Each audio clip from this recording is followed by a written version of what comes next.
Or what did you do? Because you're such a respectful leader when it comes to that. So if I hire somebody that's good, I shouldn't actually have to micromanage them. Mm-hmm. What I have to do is I have to make sure they have the resources they need to be successful. So I have to make sure they have what they need, and then I just need to get out of their way.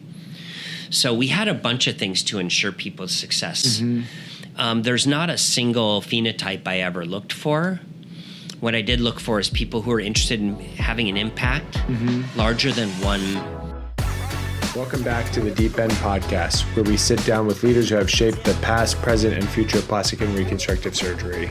Today, we're truly honored to be joined by Paul Cederna, former Chief of Plastic Surgery at the University of Michigan, President of the American Association of Plastic Surgeons, and one of the most influential figures in academic plastic surgery. Dr. Cederna is nationally recognized for building a powerhouse academic division, securing extensive NIH funding, and mentoring generations of plastic surgeons who have gone on to become leaders in their own right. Beyond the operating room and in his lab, he is also an avid skier and tennis player, bringing the same discipline and passion to life outside of surgery that he brings to his career. In this episode, we talk leadership, academic vision, research funding, mentorship, and the lessons learned from decades at the highest level of our field. This is a must-listen conversation for trainees and seasoned surgeons alike. Let's get started. Welcome to an episode of The Deep End, and more importantly, welcome to the University of Pennsylvania. Thank you so much for being with us. Yeah, thanks for having me. It's been a super great visit. I am sitting here now in the top of some gorgeous building, the Perelman Building, apparently overlooking University of Pennsylvania, the water on a beautiful early winter day. So thanks. Is this what you imagine Philly to be like? Isn't it pretty? Exactly like it. It's gorgeous, actually. Yeah, so nice. So I want to start off by saying that I can't believe you played Andre Agassi in tennis. Oh. Is that okay to say that to other people? You could say whatever you want. Yeah. So tell us about, like, at the time, how it felt to play him. No, so I played a lot of tennis over a lot of years, and I played a lot of people over the years. And what happened along the way is you had lots of opportunities to encounter lots of different people. And many of them were in different stages of their careers. And I had always thought that I wanted to be a tennis player and play at the highest level. But after a while, it became a realization to me that probably my career was not in tennis. And so fortunately, I had an opportunity for medical school, so that was good. That's awesome. One of the things that the whole impetus behind this podcast is that I feel like we were having so many conversations with visiting professors and just with other faculty members in general that were never recorded, obviously, but were so meaningful and impactful. And you go to some of these meetings and kind of the same talks happen year after year after year. Tell us about amputee care. Tell us about lower extremity reconstruction.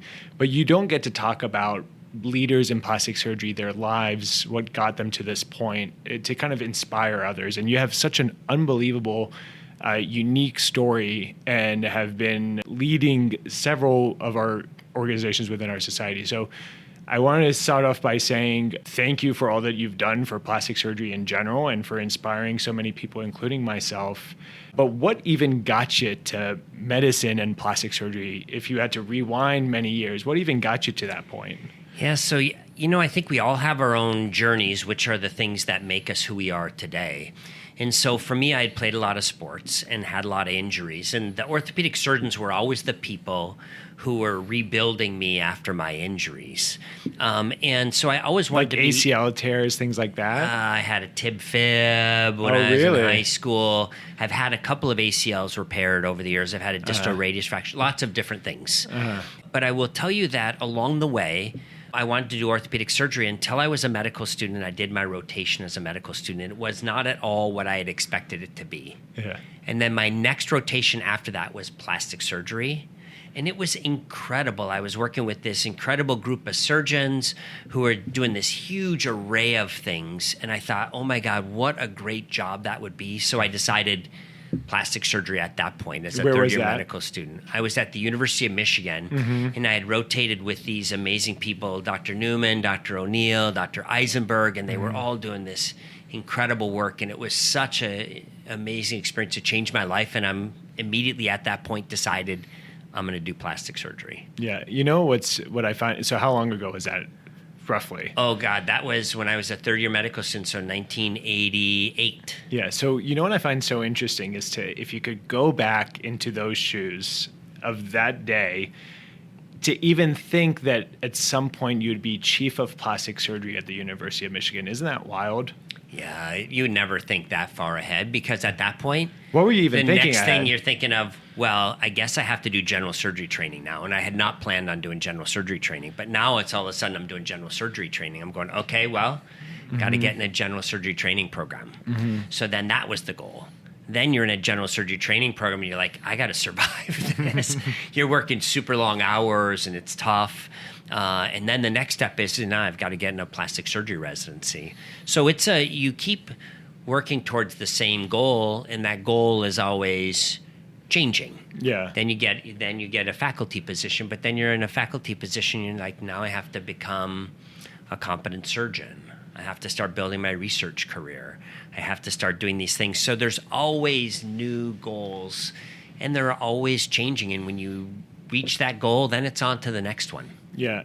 At the time, did you see yourself having such a scientific curiosity as a medical student? So in undergrad, I was a biomedical engineer, and I started doing research in a biomedical engineering lab in physical medicine rehabilitation. And I really loved that experience. And that's when I wrote my first few papers around functional electrical stimulation to prevent pressure sores. Oh, that's so cool. My first few papers. But I actually loved the process. And it was fun to be doing studies, to learn things that people never knew before. Yeah. And to advance the field by innovating and discovering something new. And so it became really exciting to me, and because that, I had decided I really wanted to do that. So if you think back, I trained in the independent route, so I did full general surgery, board certified in general surgery. But if you think back to how you trained, obviously during a time when general surgery was kind of the gateway to plastic surgery, now things are sort of evolving towards more the integrated route. How do you kind of see the perfect balance looking into the future? Like, are we going in the wrong direction? You think we're going in the right direction? What would you say? I would tell you that there are a lot of things I learned in general surgery training that made me a really good doctor. And I will tell you, in most hospitals, there are very few doctors in the hospital that are better than a chief resident in general surgery. They're just such good doctors because they've taken care of so many things. But I will tell you that our plastic surgery residents in our integrated programs, by the time they're finishing, they know so much. They know infinitely more than I knew when I was finishing plastic surgery. They've seen all the operations. They've done them all.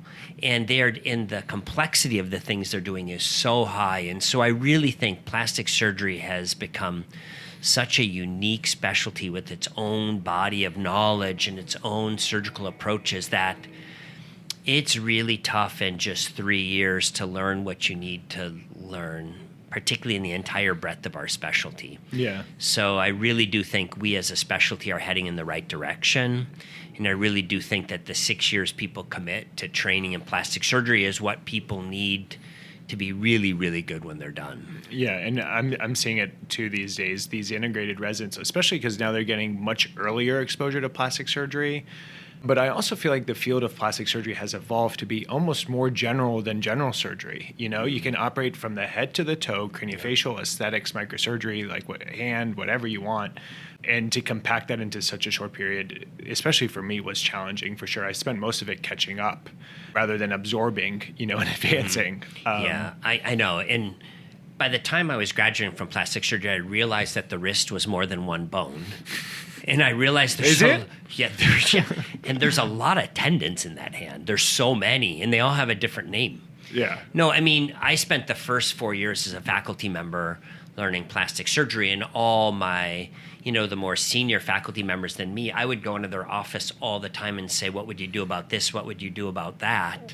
And then somewhere along the road, I stopped asking because I had gained enough confidence in plastic surgery that I learned, but that was multiple years of on-the-job training I was doing because the plastic surgery training was so brief and the specialty was so broad. But even today, now the specialty is so much bigger. Like lymphedema wasn't a thing. Yeah. All of these areas were just not even part of our specialty. Yeah.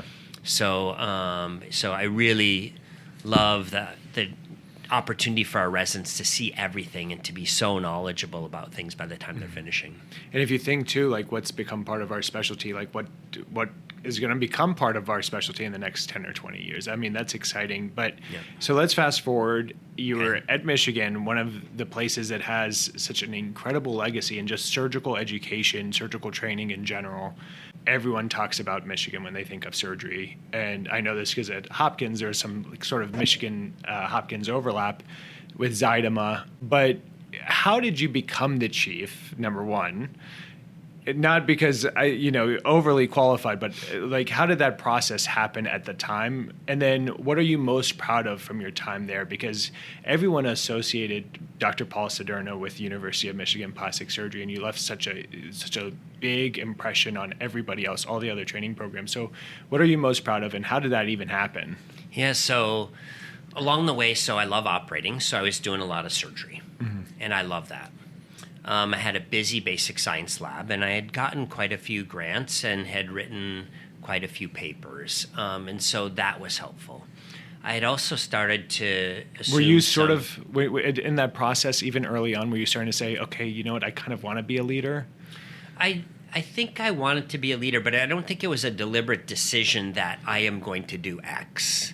I think it was more, I loved being in the research lab and having the opportunity to accomplish the things I wanted to accomplish. And then when I assumed a leadership role with a national society, I did it because there was something I wanted to accomplish.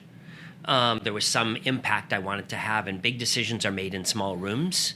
So if you really want to have a positive impact in some way, you need to be in that small room.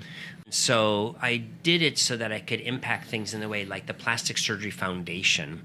The research dollars that the ASPS and PSF had been giving to research had come down dramatically. And so it was really important for me to be able to move back into leadership roles in the Plastic Surgery Foundation to articulate how important research is to our specialty and how we need to keep investing in it and increase the research investments in plastic surgery. And I was able to do that. So those kinds of roles allowed me to have the impact in areas that were important to me. At Michigan, when I became chief at Michigan, that was sort of a combination of clinical care, teaching, the research I had done, and some of the other leadership roles I had. I became chief, but it was important for me because then it gave me the opportunity to put my mark on Michigan plastic surgery, which was already a really amazing place. And I felt very fortunate to be able to develop a much more diverse faculty. We had very few female faculty members, and I was able to grow that dramatically, which improves the quality of that education, the quality of clinical care, mentorship opportunities for our residents, over half of which were women. And I was able to grow that in a way that was really important to me from all the domains that are important in academic surgery. And I think that's probably the thing that I'm most proud of is we have always trained really, really talented people. But the people that are coming out now are very strong academicians. They're people who are carrying the torch, training the next generation of leaders in plastic surgery at academic places all across the country. And I absolutely love that. Yeah. What do you think, nowadays you have a lot of surgical leaders getting advanced training, MBA, MPH. What do you think you took away the most, like one of the greatest lessons you learned about being a leader? And then do you find that some of those, you don't have an MBA, but do you find that some of those things are helpful nowadays? Yeah, I think all of those things are probably helpful. Getting a PhD doesn't mean you'll ever be successful getting a grant, but getting a PhD teaches you a process of research. And it's a great jumpstart for people to get them going, to really understand the process and improve their chances of success. Getting an MBA gives you an immense amount of knowledge that will also help you manage people better, manage finances better, all of those things. So I think all of those are really, really helpful. And I love seeing people do that because it's really preparing them to be better leaders. For me as a leader, the most important thing is I would never ask anybody to do anything that I didn't personally do. I had the call schedule made, and I always made sure I took at least that the call schedule was even for everyone, and I took at least one more day of call a month than everyone else. Mm-hmm.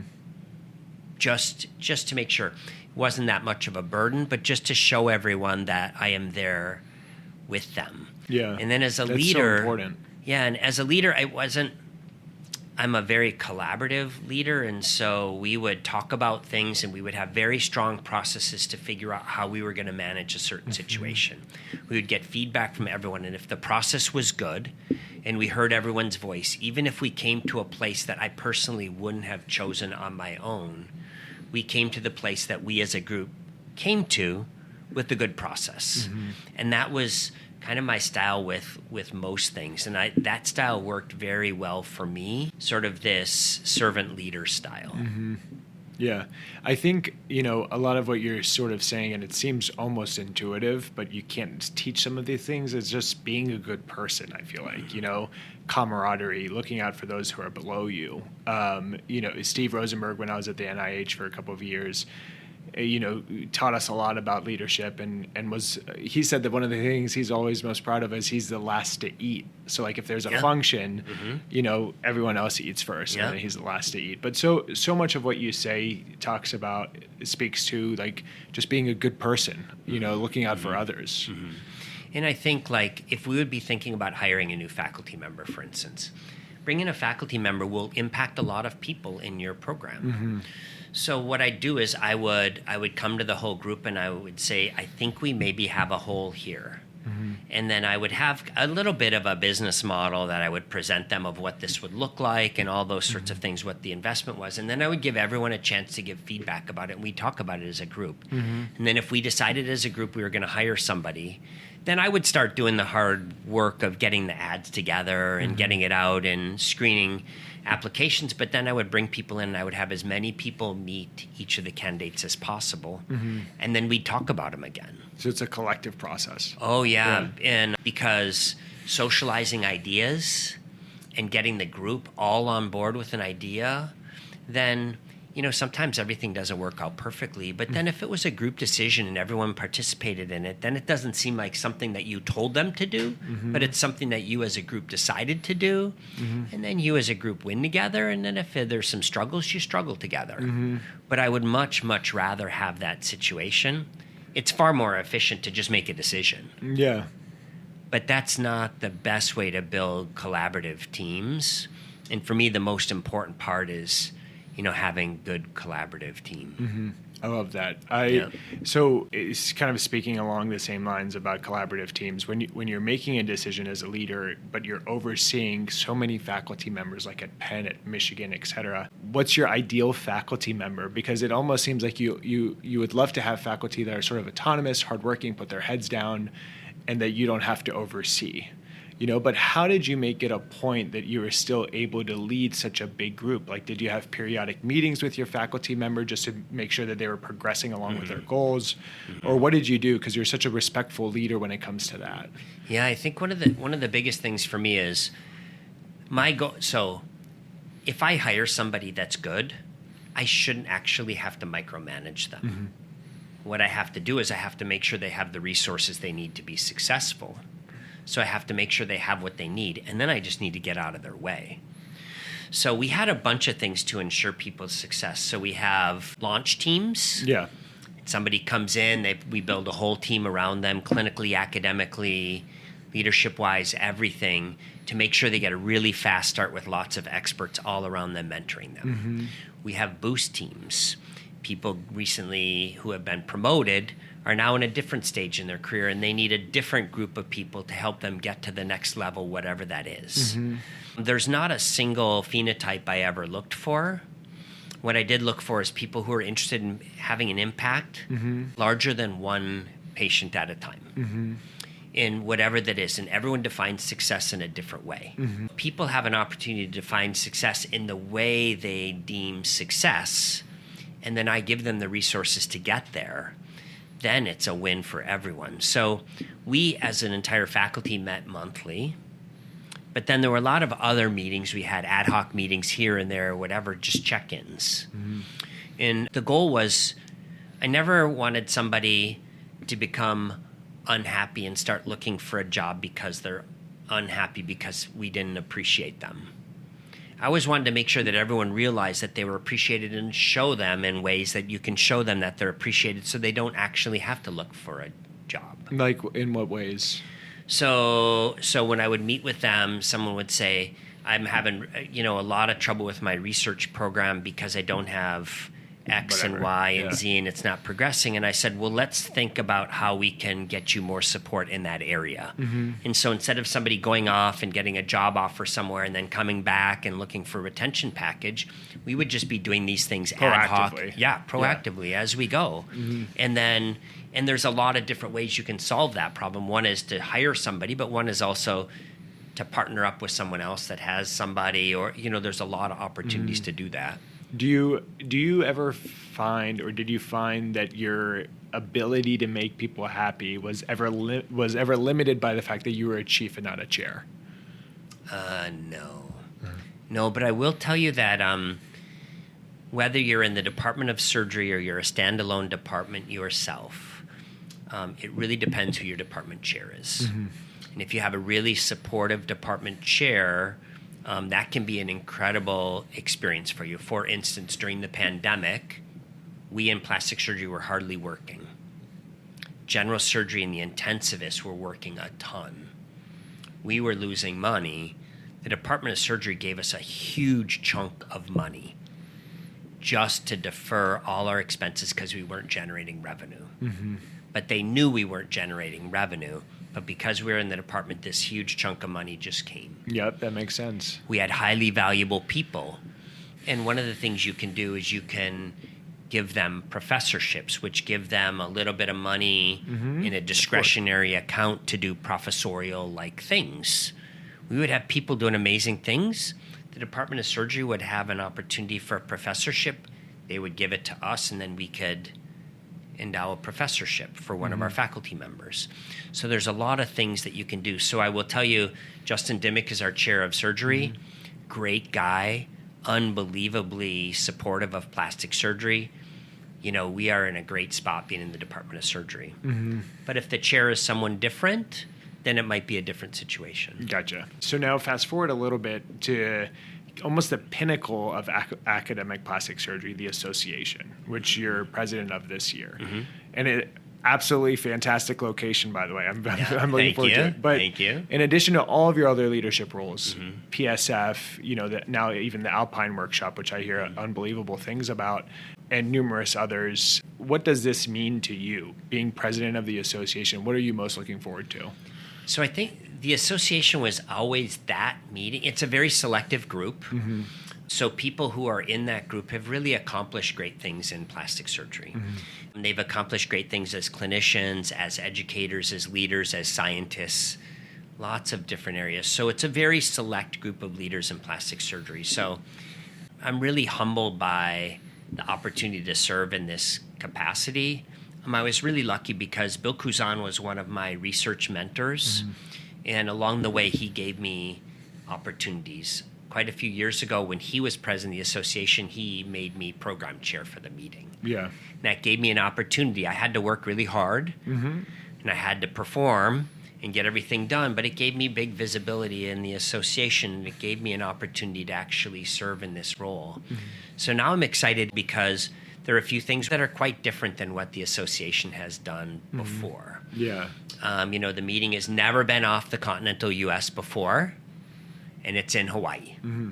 I'm so excited about that. Yeah. Because we're in Hawaii, we're going to have programming in the morning and in the evening, but we're going to take the afternoons off. Oh, nice. So people can be with their families, friends, whoever else, because we're in Hawaii. Yeah. We're going to change things up so the opening ceremony is a little bit different than usual. We're shortening it up and making it a little bit more exciting, but then we're going to have a really nice black tie awards dinner. And actually all the award recipients are going to have a chance to be able to get up and give a little speech. Oh, that's really nice. Because they haven't been able to do that before, and I think people are going to like that. Yeah. We're going to have a bunch of mentoring sessions, and the entire meeting is on innovation. Yeah. And promoting the field. And so I'm really excited. And this year, Joe Losi is putting together the Leadership Academy. Yes. And this is incredible. The program is intense. Yeah. It is going to be so busy, and it is going to be so deeply involved. And the first cohort of people coming through, many of them are already leaders in plastic surgery. So I am so excited. This is going to kick off at the association in Hawaii, and really amazing. How do you become a part of that group? Like one of the aspiring leaders or whatever? Yeah, so people applied. Okay. People applied. There is a selection process. Gotcha. But we have a ton of people who are already leaders, and they're just trying to refine their skills. But this program is going to be like a mini MBA.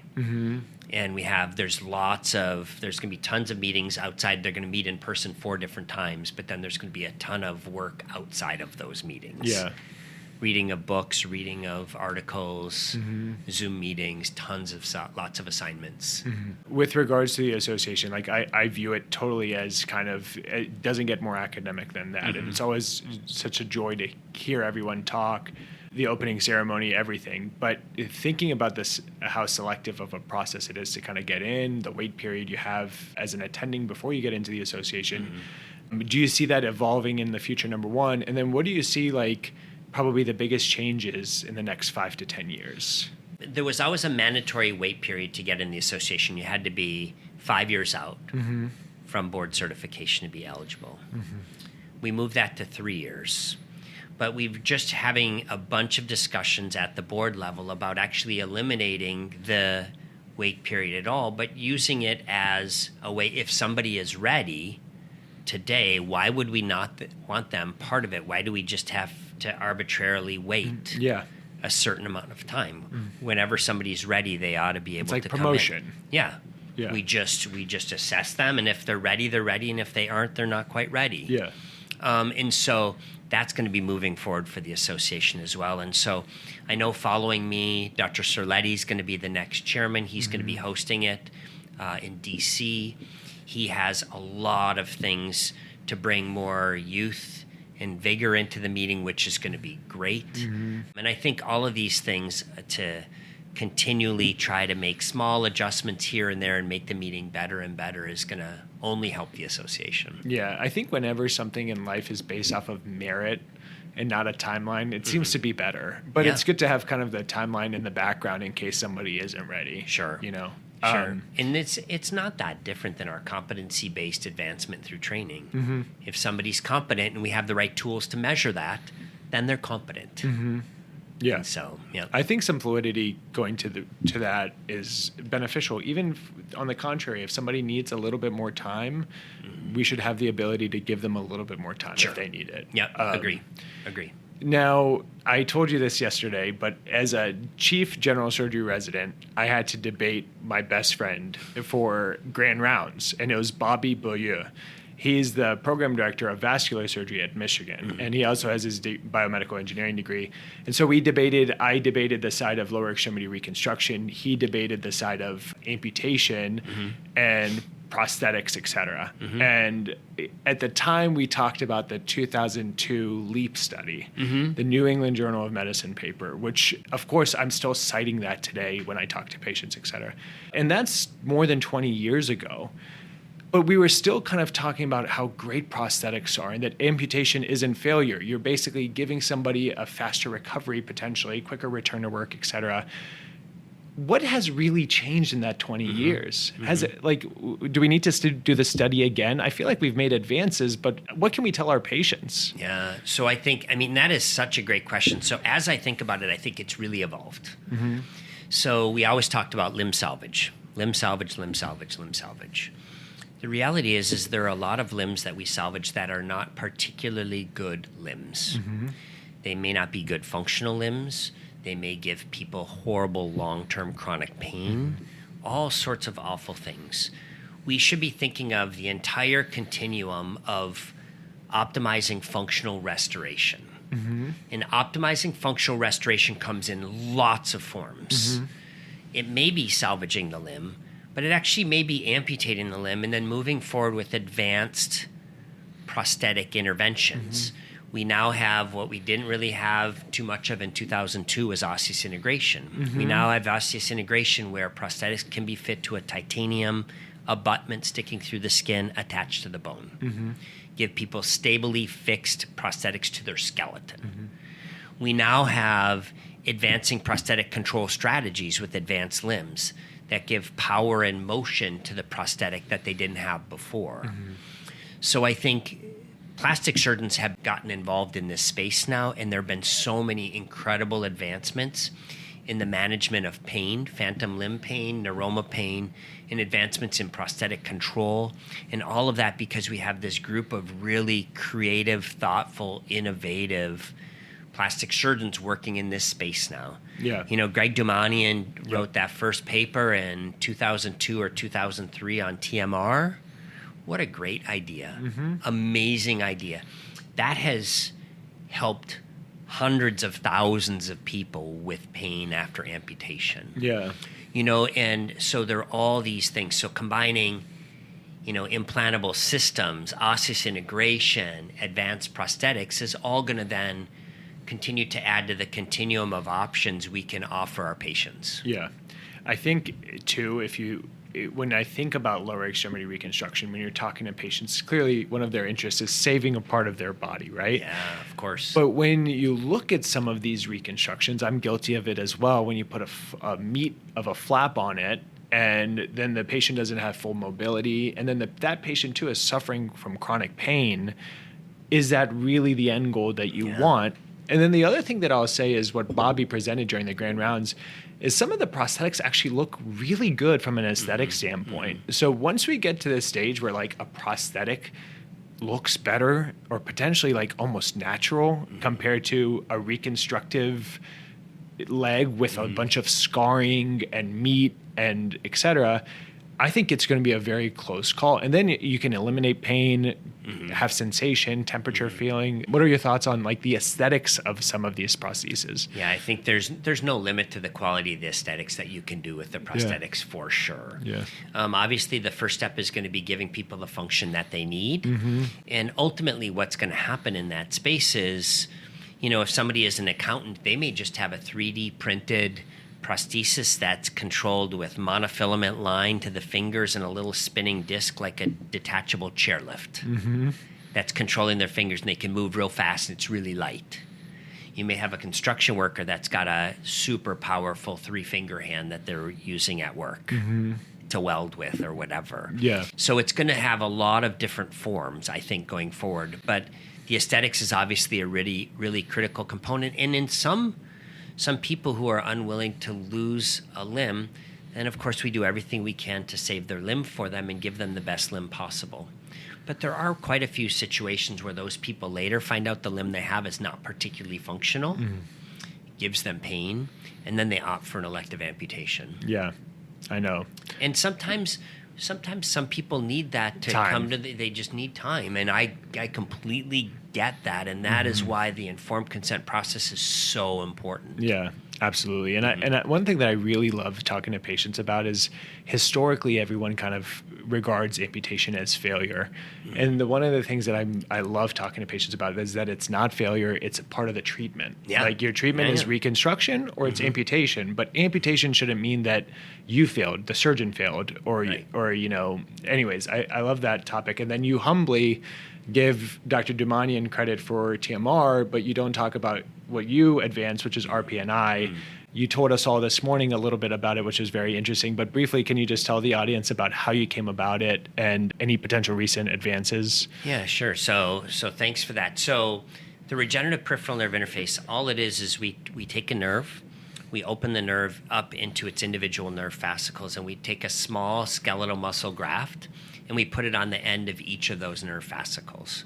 What happens then is as those nerves try to regrow, they will grow into the muscle, they will reinnervate the muscle, and they will stop growing.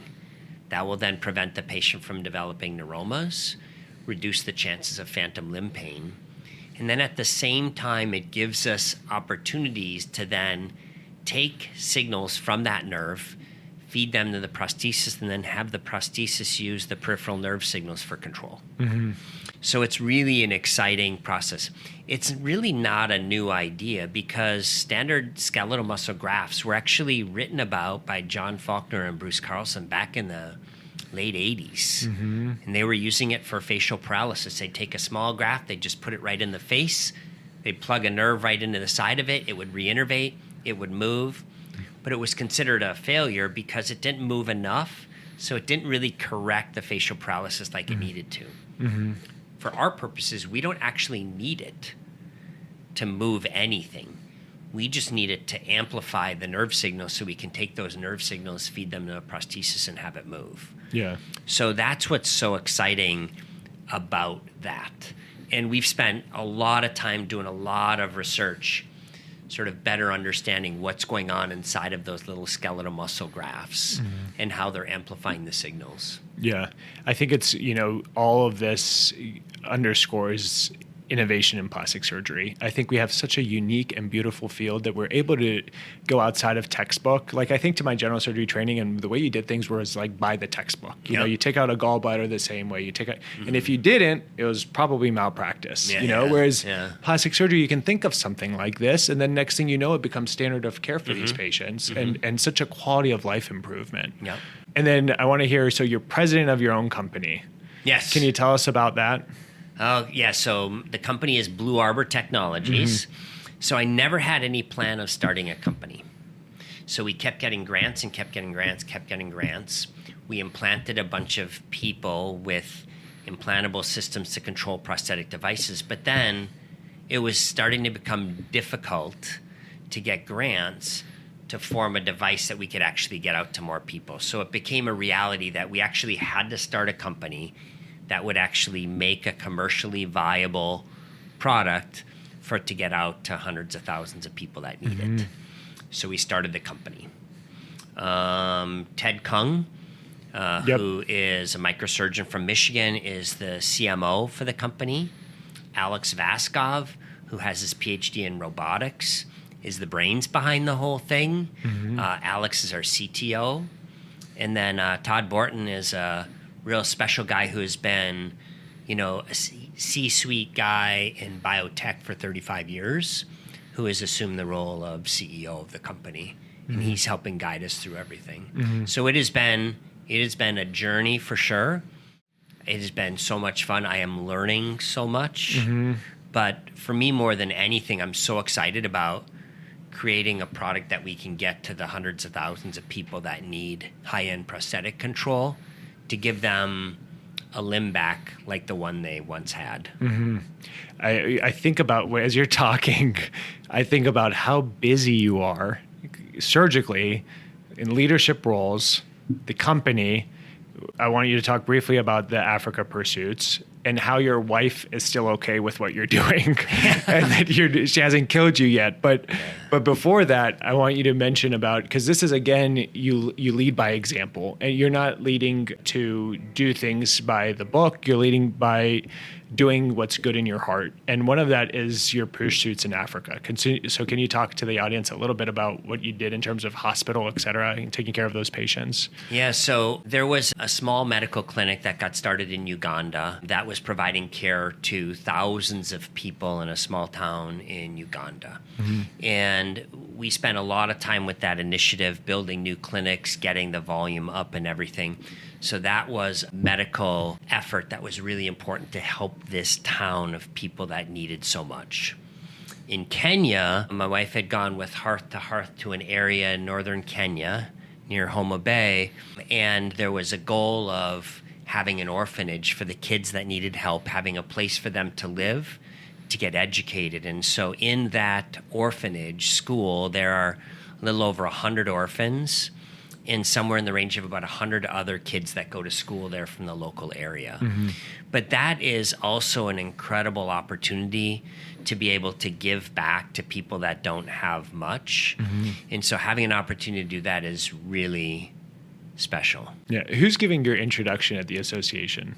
Bill Kuzan. Oh, okay, great. Well, during the award ceremony, you should get your wife on stage and give her an award because like everything that you have done, I'm sure I'm the same way, is like totally thanks to having great support and somebody who's like in line with you can partake in these initiatives and add their own sense to them.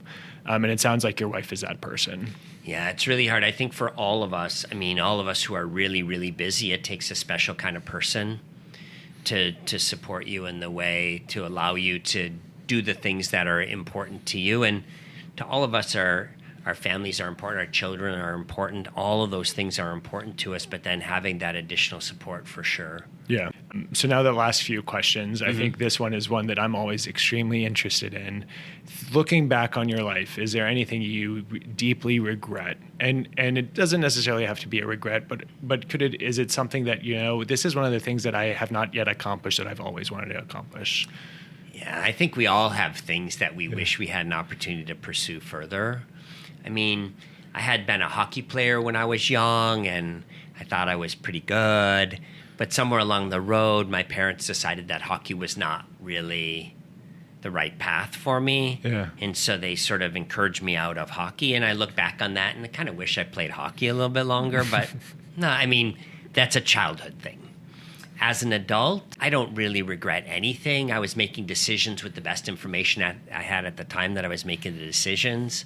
So I don't really regret too much of anything. I'm sure there are a lot of things I could have done differently that would have been better. But overall, I mean... I think you did okay. I think it did fine. I mean, I don't know.